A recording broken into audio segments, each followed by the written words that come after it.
Vamos a hablar hoy esencialmente de la legislación, primero en radio exclusivamente, luego en medios audiovisuales y ahora en las distintas plataformas de comunicación que utilizan o que son consideradas como servicios públicos, ya que son utilizadas precisamente por la gran mayoría de los habitantes de este país.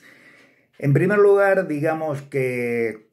cuando nació hace 100 años la radiodifusión, la utilización en realidad de las ondas hertzianas para la transmisión de contenidos, obviamente no había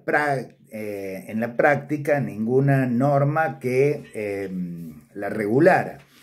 Esta va a ser una constante en los 100 años de historia de la evolución tecnológica de las comunicaciones. Siempre la norma llega bastante después de que el invento o el desarrollo tecnológico haya logrado asentarse dentro de una comunidad. Por lo tanto, es históricamente cierto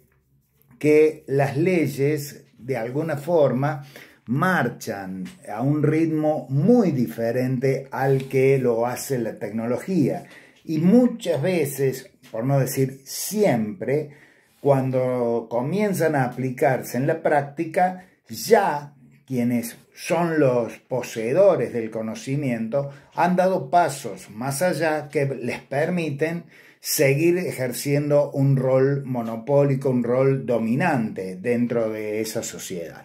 Cualquiera de la cual se trate, nosotros nos vamos a referir exclusivamente a la Argentina. En esta primera etapa, en este primer video, vamos a hacer referencia simplemente a lo sucedido en los primeros 50 años de la historia de la radiodifusión y de la televisión, que surge en la práctica, si bien es un invento de la década del 30, fines del 20, principios del 30, adquiere una trascendencia pública singular a partir de la década del 50. Luego se va a ir asentando hasta obtener un espacio predominante, pero lo importante aquí es detenernos en cómo las normas que rigen a la radio y a la televisión en sus primeros años de vida, en su primer medio siglo de vida, tomando como nacimiento 1920, van a estar obviamente condicionadas por el poder político vigente en ese momento. Lo primero que tenemos que decir es que en esa primera década de 1920 a 1930, la verdad, más que normas que rijan el accionar de los medios de comunicación audiovisuales, concretamente el único que existía en ese momento era la radio, lo que existen simplemente son registros en los cuales se va llevando adelante de alguna forma una especie de censo permanente de las nuevas radios que van surgiendo, particularmente en la capital federal. Recordemos lo que dijo el profesor Ricardo Ayer respecto a lo que sucedió aquel 27 de agosto de 1920. No es que fue la primera transmisión de un acontecimiento musical a través del éter, de lo que en ese momento se conocía como éter. No, lo original de la propuesta de Susini y los demás locos de la azotea fue que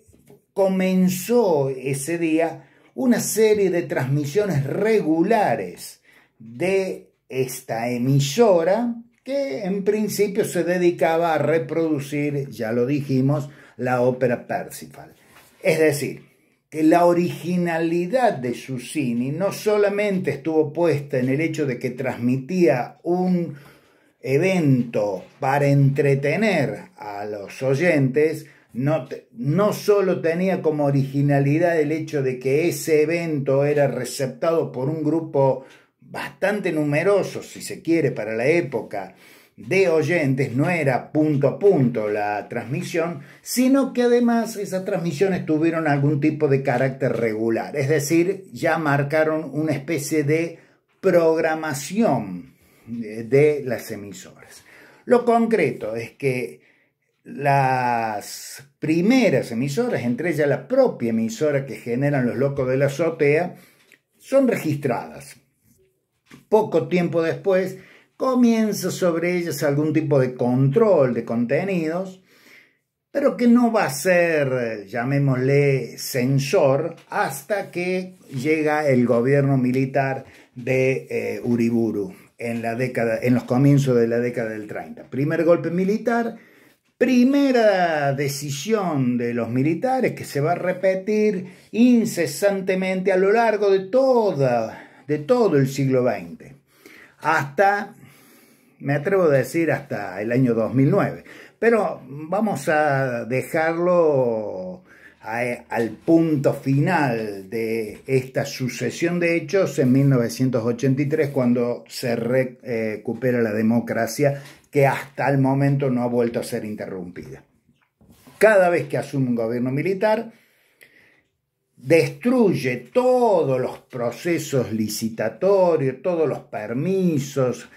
rechaza todas las autorizaciones otorgadas por el gobierno democrático y la entrega a esas señales, a esas emisoras, a los partidarios del régimen dictatorial. Insisto, esta característica se va a repetir a lo largo de todo el siglo hasta llegar particularmente a la dictadura de 1976, de la cual vamos a hablar en el próximo video. Lo importante de